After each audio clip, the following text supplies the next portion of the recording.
La base, hein, McDo. Hein. Donc après cette très belle vidéo, on a pu voir l'équipe de France de MMA amateur affronter donc des solides guerrières dans leur discipline. J'ai l'honneur et le privilège d'interviewer Nel. Bonjour Nel. Salut. Est-ce que tu peux te présenter rapidement? Alors moi je m'appelle Nel Ariano, j'ai 28 ans, je pratique le MMA depuis 1 an et demi, 2 ans maintenant. Et de base je viens du judo, que j'ai commencé à l'âge de 5 ans, donc 23 ans de judo, dont 10 années à haut niveau. Est-ce que tu peux nous dire justement quel palmarès tu as fait en judo, si tu as fait des grosses compétitions J'ai fait champion de France junior en judo. J'ai fait aussi 3 fois médaillé de bronze aux premières divisions, championnat de France première division senior. J'ai fait quelques médailles en Coupe du Monde, qu'on appelle Continental Open maintenant.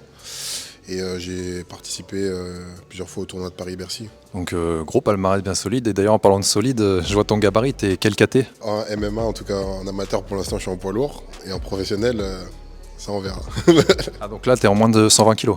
Là je suis en moins de 120 kg. Moins de 120, donc si professionnel, moins de 120 ou moins de 93? Moins de 120 ou moins de 93, voilà. Ok. Du coup, donc, tu fais partie de l'équipe de France de MMA amateur. Est-ce que tu peux nous donner ton ressenti, ton feeling justement? Qu'est-ce que pour toi ça, quelle importance, etc. ça? Ça a une très grosse importance parce que le MMA c'est un peu comme la boxe anglaise. Je dirais qu'au niveau professionnel c'est un peu sport business. Au niveau amateur on a, on va dire, cette chance de pouvoir représenter notre nation vraiment. On ne combat pas pour nous-mêmes, on combat pour une équipe.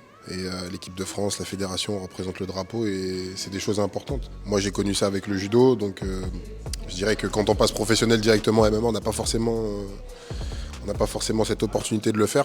C'est vraiment prononcé, on va dire, en amateur. Donc du coup je suis très content d'avoir pu le faire. Est-ce que tu peux me rappeler quel est ton palmarès en MMA amateur? Alors MMA amateur, je suis 2 fois champion de France amateur chez les lourds. Je suis champion d'Europe en titre chez les lourds aussi. Et là, j'ai fait 3e au dernier championnat du monde amateur. Donc sur le format amateur, tu as combattu donc en tournoi. Est-ce que tu as combattu aussi en gala ou pas? Gala, j'ai combattu 2 fois en gala. C'était au niveau du Cage Warrior Academy. Du coup, préférence pour tout ce qui est format tournoi ou alors combat unique? On va dire que moi, j'avais plus l'habitude des tournois avec le judo. Mais le format unique tente à plus me plaire. Surtout que ça commence à être très épuisant, je pense aussi, le format tournoi. Il faut être prêt tous les jours. On n'a pas le temps aussi d'assimiler une victoire, de vraiment la ressentir. Il faut être prêt dès le lendemain parce que tu ne peux pas t'endormir sur une victoire au risque de te réveiller sur une défaite. Selon mes envies, selon moi, mon ressenti, ce que je veux maintenant, moi, c'est vraiment du gala, du one-shot. Par rapport à une carrière professionnelle, est-ce que tu vises une carrière pro? Et si oui, est-ce que tu t'es fixé une date ou quelque chose comme ça?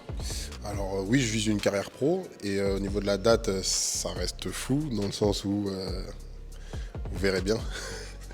Mais ce que je peux assurer, c'est que c'est dans l'année 2024 là, que je vais passer professionnel, sûr et certain. Dernière petite question concernant la nourriture. Une fois que la pesée ou même le combat est passé, c'est quoi que tu aimes bien dégommer? La base, hein, McDo. McDo. Après, je suis pas très fast-food. Moi, je suis bon restaurant. Je suis plutôt bon restaurant. J'aime bien un bon restaurant où j'ai pris le temps de bien manger. Mais si on parle de fast-food, tout ce qui me passe sous la main, quoi. J'aime bien les restaurants asiatiques à volonté aussi. Ça, c'est un péché mignon. On peut rien dire dessus.